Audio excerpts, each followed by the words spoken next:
Sentire Media. Well, hello there, and welcome back to another episode of A New Life in Italy. I'm your host, Samantha Wilson, and today's episode is a testament to how quickly and unexpectedly things can change in Italy. I'm not talking about citizenship changes. Now, those were very bad and very unexpected. Nor am I talking about a sudden change in a visa, although that can happen without notice. What we're talking about is the changes to one of the most talked about and honestly most misunderstood tax incentives in Italy right now. And that is the 7% flat tax regime. Now, there have been some significant changes that you need to know about, and for once, it's kind of good news. On the surface, 7% flat tax sounds incredible. But what most people don't realize is that this opportunity comes with very specific rules, very specific locations, and a very real lifestyle trade-off.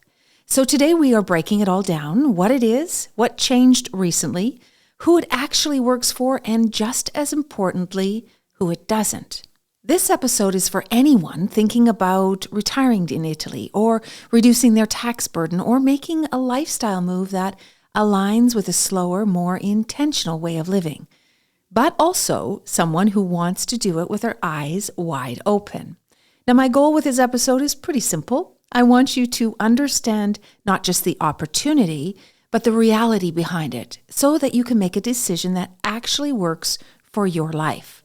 So whether you're dreaming about a quiet town in southern Italy, actively planning your move, or just curious about how all of this works, you're in the right place. Are you ready? Let's get started. I'm Samantha Wilson, and this is A New Life in Italy, a show for people who love Italy and are quietly trying to figure out what it would really take to build a life here. We talk honestly about the practical choices, the emotional shifts, and the parts of this journey that don't always get talked about, so that you can move forward feeling informed, grounded, and more confident. If you're somewhere between dreaming and doing, you are in exactly the right place. Now, let's get into today's show. Okay, let's start with the basics. What is the 7% flat tax regime? Well, at its core, it is a special tax incentive, like a substitute tax, that is offered by Italy to attract retirees or just individuals with foreign-sourced income to move to certain parts of the country. Now, this includes investment returns or rental income abroad, capital gains, trust distributions, private annuities, and business income of foreign origins. Italian-sourced income, by the way, remains subject to ordinary taxation here in Italy, but all of that other foreign income, including your pensions, are under the 7% flat tax. And simply receiving even a single foreign pension payment is sufficient to bring all of your foreign-sourced income under the 7% umbrella. So instead of being taxed under normal Italian tax system, which can be really quite high, like 43%, you will pay a flat 7% tax on all of your foreign-sourced income. So it's a pretty big deal. Let me just say that again, because it's the part that gets everyone's attention. 7% flat tax. No progressive brackets, no surprises. And here's where it gets even more interesting. There's no wealth tax applied to your foreign assets under this regime. Now, this means no annual taxation on things like foreign real estate, investment portfolios, or savings accounts, which is a big deal for a lot of people coming from accumulated wealth. I mean, it doesn't feel great to be taxed in Italy on the wealth that you've accumulated and already pay tax on. But with a 7% tax regime, this wealth tax is not applicable, and that can be a really important part for many people. Now, before we all pack our bags, there is a catch. Actually, there's a few. This program is location specific. You cannot just move anywhere in Italy and qualify. You must establish residency in a qualifying municipality, typically smaller towns in southern regions, places that are actively trying to repopulate and bring economic life back into their communities. And this is where the recent change comes in and why this update matters. There has been an expansion of eligible towns due to the increase in population size. In the past, qualifying towns in southern Italy, so regions like Abruzzo, Puglia, Molise, Basilicata, Campania, Calabria, Sicily, Sardinia, all of these southern regions in Italy, in the past, you could move to a town that was under 20,000 people in population. Now, this is quite small, and finding a really great small town with transportation and great healthcare and services and a property for rent was kind of a challenge.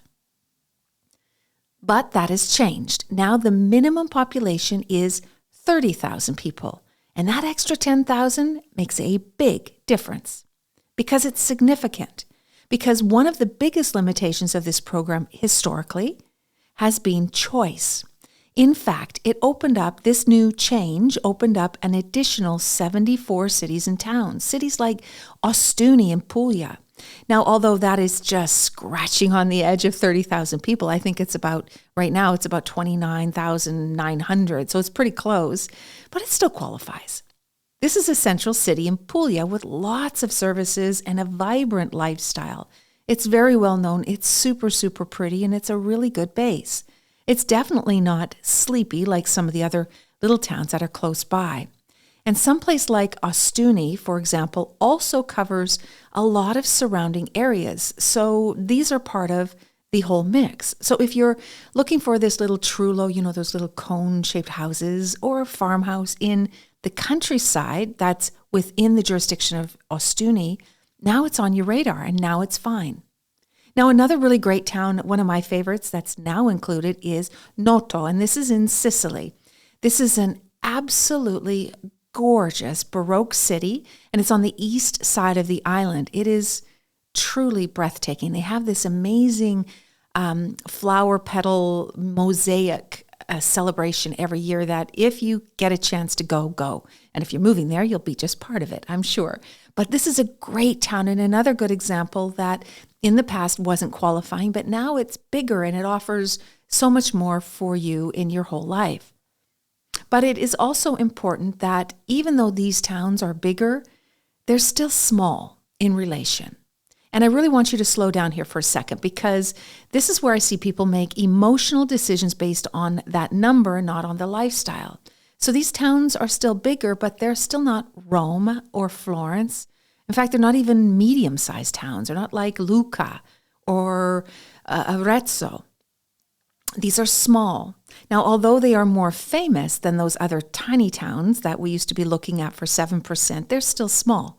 We're talking about places where there might be one or a couple grocery stores, limited healthcare facilities, sometimes very few English speakers, and usually minimal transportation. And obviously, a much slower pace of life as well, which for some people is exactly what they want. But for others, it can become kind of isolating pretty quickly, even these other towns.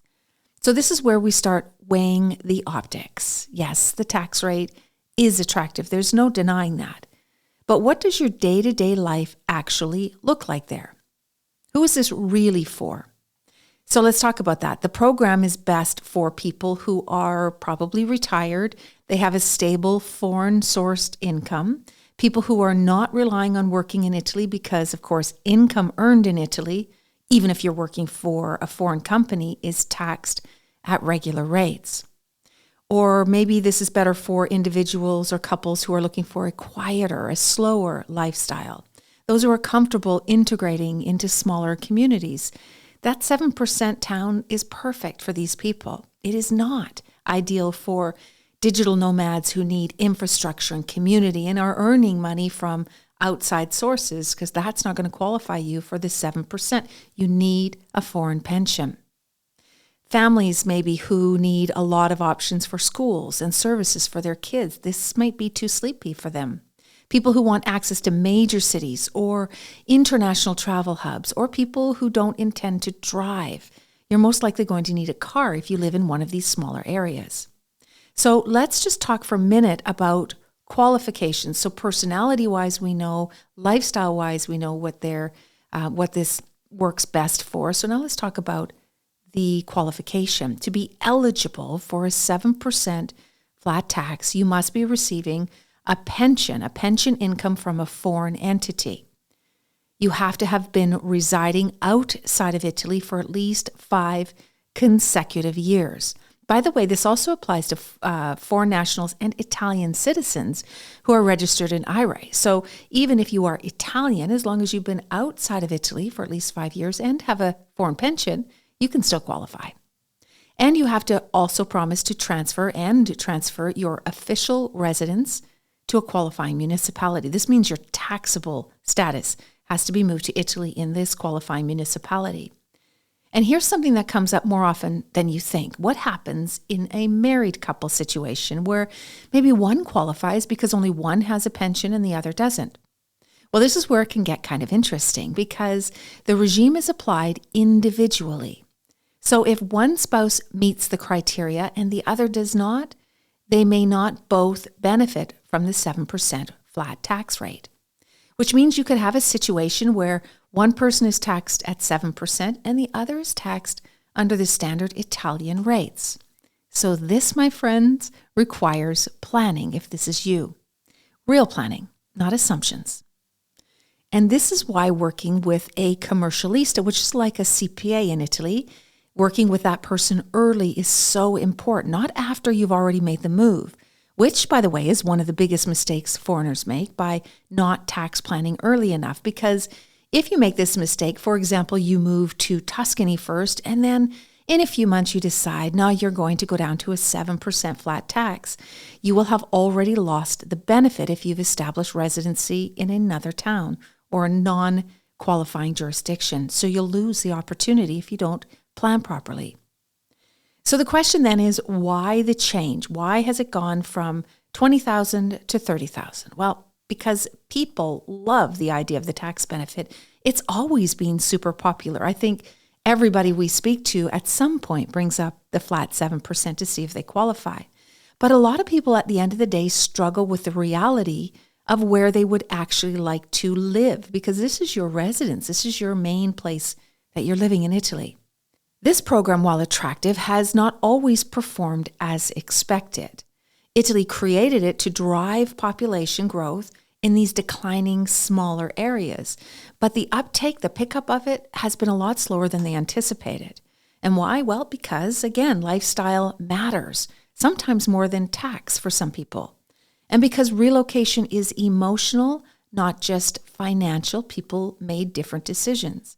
So expanding the number of eligible towns is Italy's way of making this more appealing, more flexible, and more accessible. But it also signals something important. They need this program to work, which means we may continue to see changes or adjustments and opportunities. And that brings me back around to something I always say, and I'm going to repeat it again this time. For everything in Italy, if this is something you're considering, timing matters. When a door is open, you have to go through it. Now, whether it's considering the investor visa before the minimum investment levels go back up to pre-COVID, maybe they will, maybe they won't, or if the eligibility requirements, say for the ERV change, or even a tax incentive is altered, timing matters in Italy. Now, that doesn't mean that you need to rush and panic and do something, but if you want to do it, you have to think strategically and be informed, because timing matters and programs evolve, rules shift. And what is available today may not look exactly the same in a few months or even years, and often we don't get any advance notice. So if this aligns with your goals, if the 7% flat tax is what you want to take advantage of, it's worth exploring now, not just bookmarking the idea for later. So let's just bring this all back together. Let's do a little quick recap before we finish up here. The 7% tax regime is by far one of the most attractive financial incentives available in Italy right now. We used to have another one that's gone now. Again, another example of how things don't always last. But the 7% flat tax is very, very good. But it's not a blanket solution. It is a very specific lifestyle decision tied to very specific locations with a very real trade-off. Now, the opportunity is real and the savings can be significant, but the success of this move comes down to alignment. Does the lifestyle match what you actually want? Does the location support how you want to live? And does your financial and personal situation truly fit the criteria? If the answer is yes, then this could be an incredible opportunity. If the answer is maybe, then it's time to dig a little deeper before you make that decision. And here's what you can do to help you determine if it's right for you. Look at the list of qualifying regions and even the new 74 towns. I've added a link to them in the show notes. And research what daily life actually looks like in those areas. Speak with a qualified commercialista about your specific situation and start mapping out what your move would realistically involve and look like. And also remember, be sure to check in the show notes because I've added even more resources for you to help you get from where you are now and questioning whether or not this tax benefit is perfect for you to here in beautiful Italy. It's time for listener questions. My team has picked 3 listener questions, all left on our voicemail. I have no idea what these questions are, but I haven't been stumped yet. Are you ready? Let's get started. All right, let's get to the questions. Question number 1, can I combine the 7% flat tax regime with another visa like the elective residency visa? All right, I love this question because we can use this opportunity to clarify this very important, often misunderstood concept. The elective residency visa or any visa, investor visa, digital nomad visa, whatever, is immigration. The 7% tax is taxes, which happens after you've immigrated. So the visa will get you into Italy to allow you to establish your residency. And once you've established your residency, you become taxable. And that's when your tax election happens. So the visa doesn't allow you the tax regime. It's the qualifications of this specific regime. So for example, in the 7%, you had to have a foreign pension in order to qualify for this tax regime and have lived outside of Italy for at least 5 years in the past. So the visa itself doesn't matter. Most people confuse it and say, well, it does combine with the ERV because when you're taking the elective residency visa, you are retired with a pension. So obviously you qualify for the 7%. So these are all good things. But you could come here on an investor visa and have a pension, one pension payment prior to your move, and qualify for the 7% flat tax. So it's not void. It's not automatically hand in hand. They're 2 separate things, immigration and tax. And even if you're Italian or European without a visa, moving to Italy, as long as you've been out for 5 years, can still qualify for this tax regime if you have a foreign pension. Question number 2, what happens if I move to a qualifying town and then decide to relocate later? This is a big question, and often it'll happen because maybe the small town you chose is a little too small or not quite for you. You're certainly able to move. That won't impact your 7% unless you move out of a qualifying area. So then maybe if you're in a puny little town now with the 7% and you think, well, maybe I want to go to a bigger one like Ostuni, for example, you can move your residency to Ostuni because it is now qualifying. So you're just going to carry that qualifying town over. If you move out of a 7%, you will automatically lose it and you can't get it back unless you're out of the country for another 5 years. Question number 3. Are there any minimum income requirements to qualify for the 7% tax regime? No, there isn't, which is crazy, I know, to think about, but there isn't. You don't have to make a certain amount of pensionable income, just any pensionable income, like I talked about in the podcast, any pensionable income that you're taking prior to your residency in Italy qualifies you. So it's really good. Before we wrap up, I want to remind you of something. You don't need all of the answers right now. You just need the right questions and the space to think clearly. If this episode helped you feel more grounded or less alone, that's exactly why the show exists. You can find all of the links and the resources that I mentioned in today's episode in the show notes. And if you want to go deeper, head over to smartmoveitaly.com for more ways that we can help you make your move to Italy a whole lot easier. And if you're enjoying the show, subscribing, leaving a review, or sharing it with someone that is also dreaming about Italy helps more than you know. Thanks again for spending time with me. I will see you next week. Ciao for now.